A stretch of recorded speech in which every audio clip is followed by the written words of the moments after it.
Now the way we've been creating arrays have been simply defining different items in the array. And this is perfectly valid, but another way to create an array is to use something called Variadic parameters. And it's basically a function typically accepts data. So in this example, all we're doing is defining a function, and we're giving it a parameter, and we're saying it's a single integer.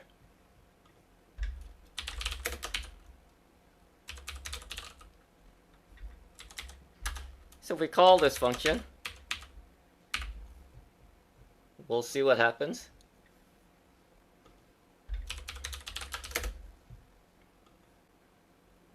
And all it does is pass in 238. And all we can do is pass in a single number. If you do something like this, now we can pass in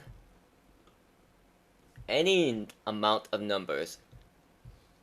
And you'll see how this works.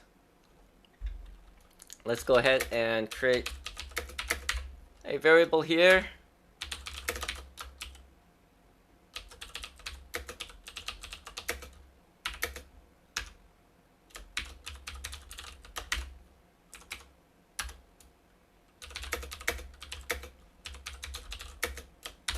And we're going to use a for loop to loop through the array that we created.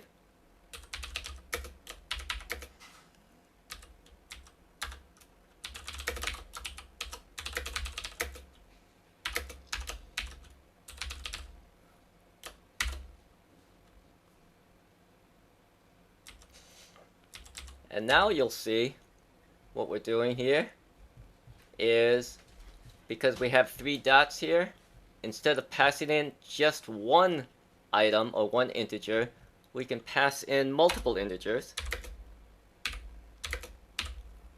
like this, and we don't have to define how many we're going to pass in.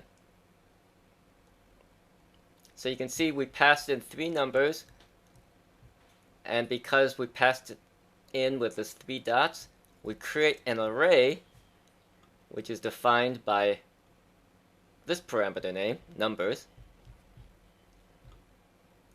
And then we use this for loop to retrieve each item in that array and add them up. And of course, if we change the number of items,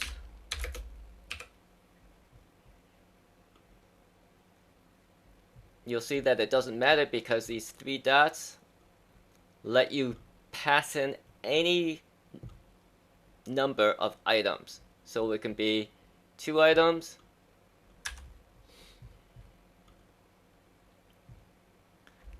it can be as many items as you wish,